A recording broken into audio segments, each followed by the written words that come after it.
Charlottesville.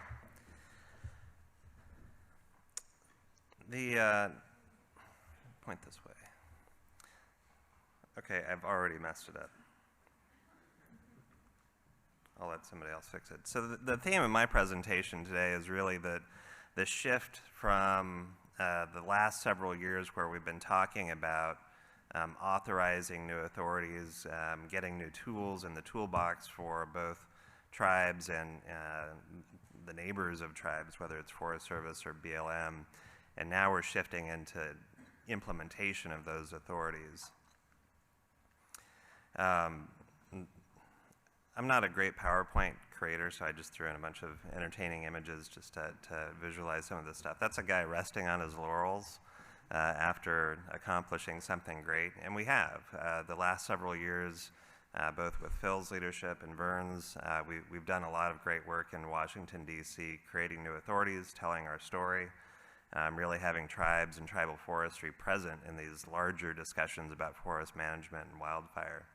But despite all of those victories, we shouldn't end up like this guy and just hang out and reflect on all the great work we've done. Now we have to go use these tools. Just a quick recap. Last spring, Congress gave some new authorities to agencies and dealt with the fire funding fix. We now refer to it as the 2018 Omnibus. Not to be confused with the picture of the omnibus. An omnibus is just a big bill where they throw a bunch of stuff in. It happens every year. The fire funding fix is something to keep an eye on now. As a couple folks mentioned before, the idea there is to keep federal agencies from having to rob their own programs to pay for wildfire suppression. And so Congress upped the budget authority to, I can't even read my small font. This is the only slide that's like that. 2-point-something billion, almost $3 billion bucks that goes up every year for the next several years, but that starts in fiscal year 2020. So it's not even in effect right now, but hopefully that'll help the agencies out when they need that money for suppression. I'm not going to go through these other authorities. A couple NEPA categorical exclusions, some expansion of stewardship contracting, but these are all on the books. Farm Bill recap. You've heard this a few times today, and you'll hear it once more after me with Fred, but I really do want to focus on this because ITC has spent years on these authorities. First, probably about 3 or 4 years ago, we, just as an organization, thought about, what types of things do we want to be doing in federal policy? Do we want to be doing work on other adjacent lands? Are there ways to improve authorities we already have, like the Tribal Forest Protection Act?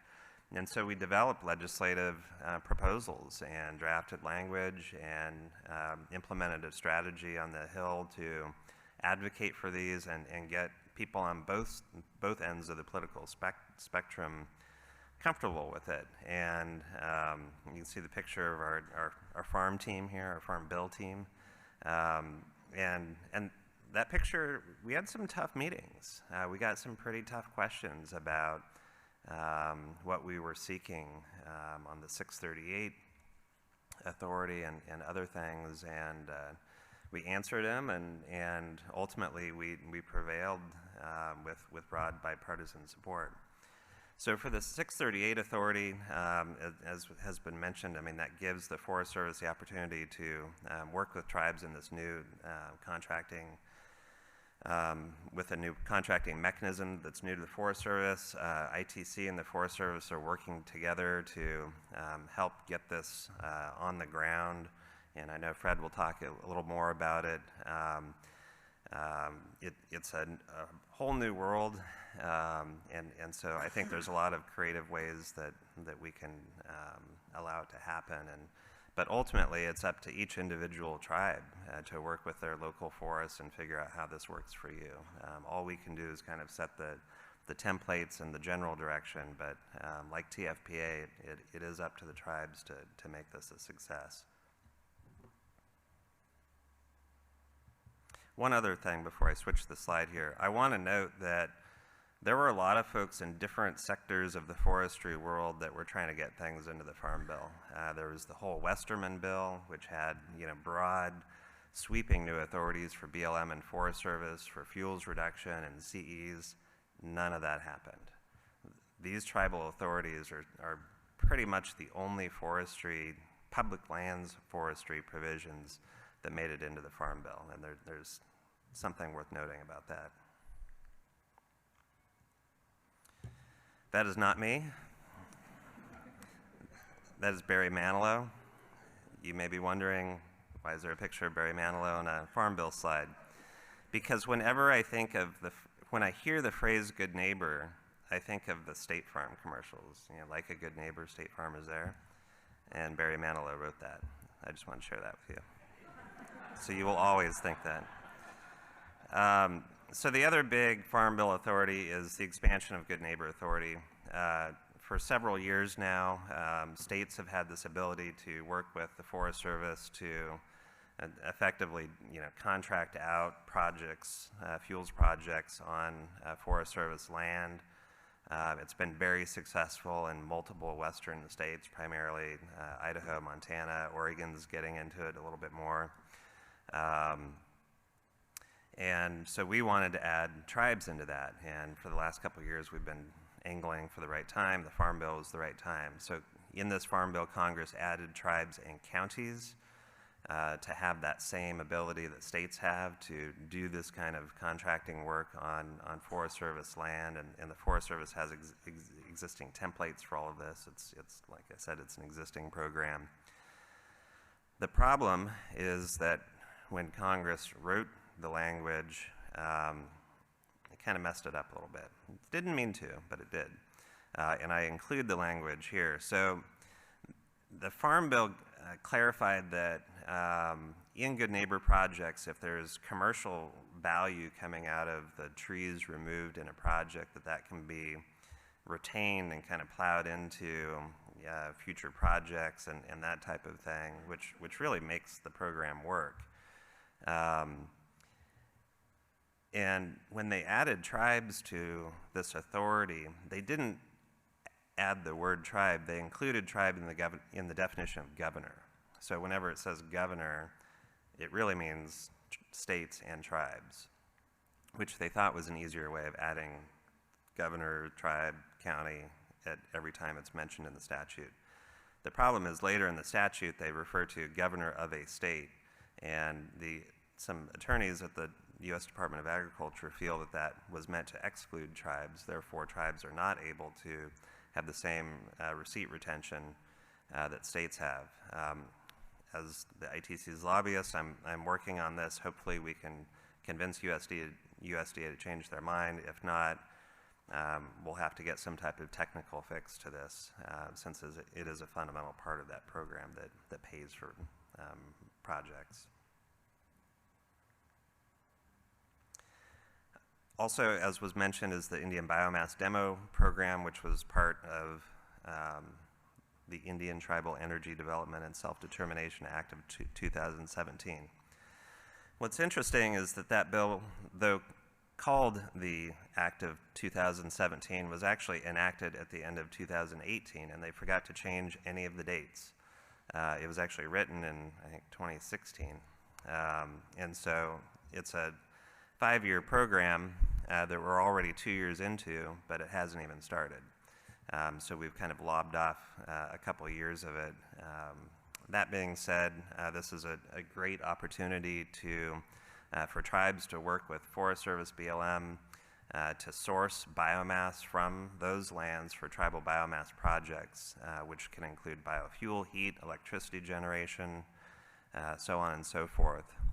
And this is a mandatory program, so the agencies are required to enter into at least 4 projects per year for 5 years between 2017 and 2021. Of course, we're in 2019, and I don't expect anything to really happen until 2020.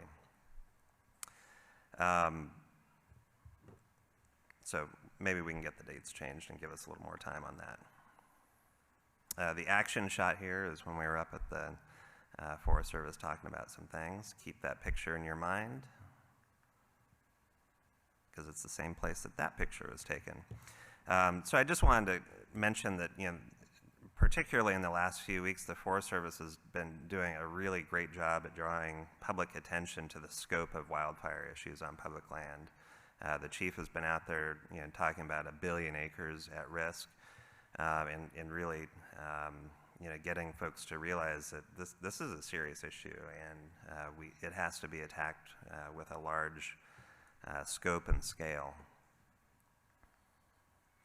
I was telling folks that I'm a procrastinator, and I always wait until the night before the speech to put these things together. But there's always a reason for that, because something always happens the night before I give the presentation. And in this case, the Forest Service yesterday announced a major suite of new categorical exclusions that they're going to be promulgating through the rulemaking process.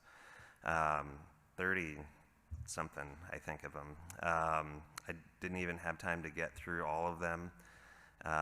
But they will include CEs for, and I need to translate that. In Forest Service world, they're called CEs. In Interior world, they're called CATXs, so same thing. Some of them will include larger acreage CEs for restoration works, restoration projects. It'll also include infrastructure like road decommissioning or special use permits and that type of thing. In the rulemaking notice that was published yesterday, the Forest Service did say, and I know Fred will hit on this too, that there will be some type of tribal consultation, government-to-government consultation, and ITC would like to work with the Forest Service on that. And part of this is all of the authorities I just talked about, TFPA 638, Good Neighbor, Biomass, all of those, remember, still have to go through the Forest Service or BLM's environmental review process. We're not using our authorities, except on the biomass one.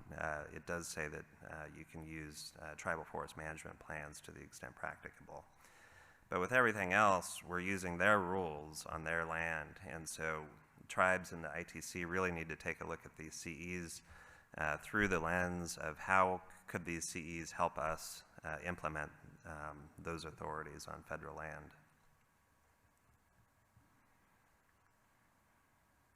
Now let's shift to Congress, where I spend most of my time. Since last year, the House has flipped to Democratic control, which really changes a lot of the dynamics.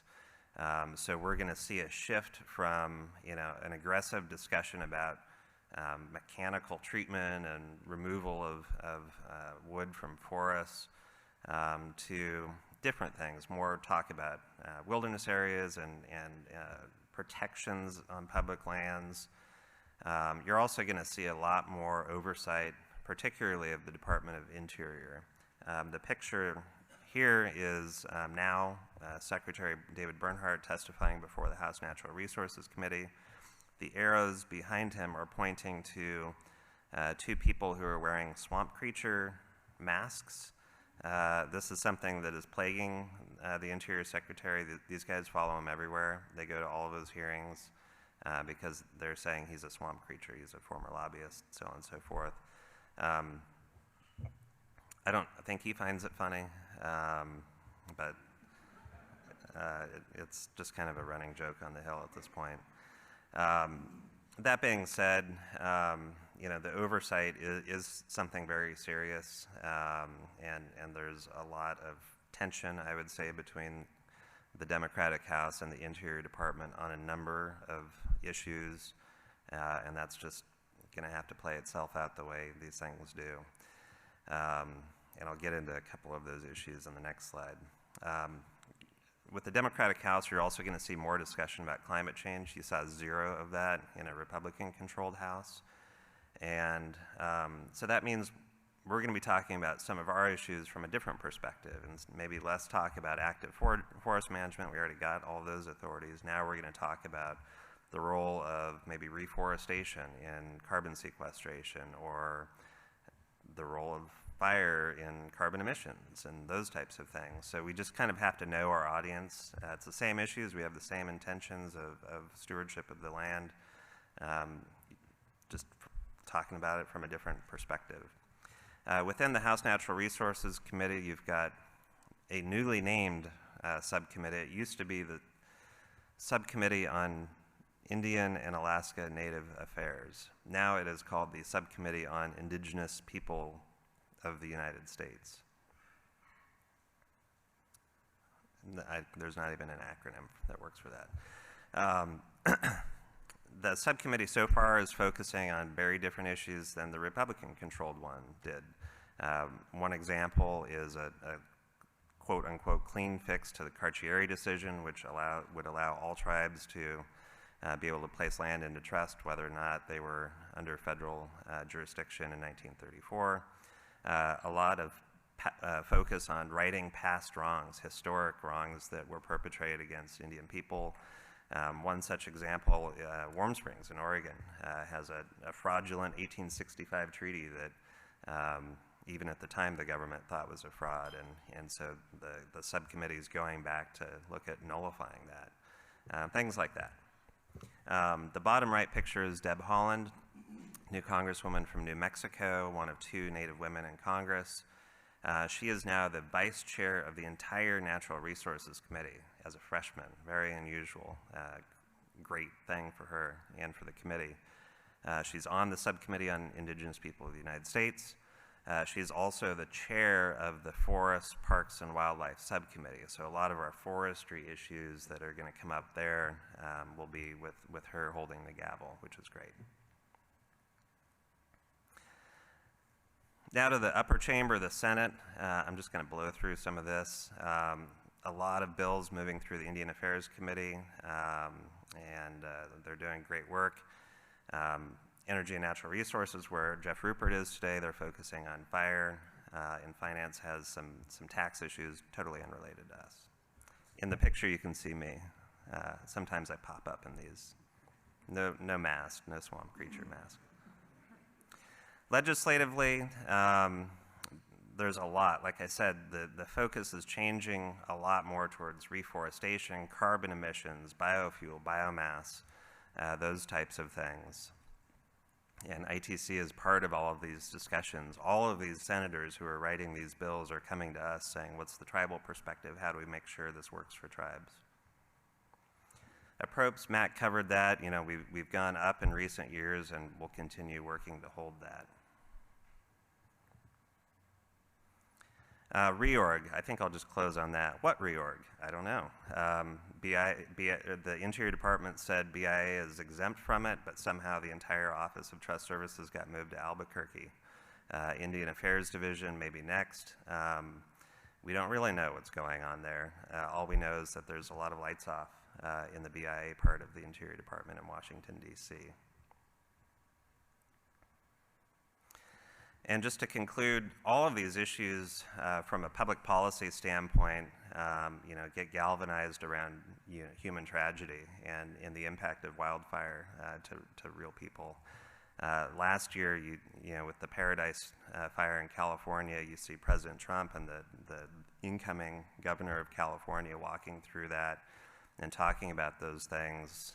To the right is a map of Oregon and Washington that the Forest Service put together, mapping out the 50 communities at highest risk of loss of life and property from wildfire. This is real. People are taking it very seriously. And so all of the authorities we've worked so hard to generate, the work's got to get done on the ground because we know what the consequences are if we're unsuccessful. And that concludes my presentation. Thank you.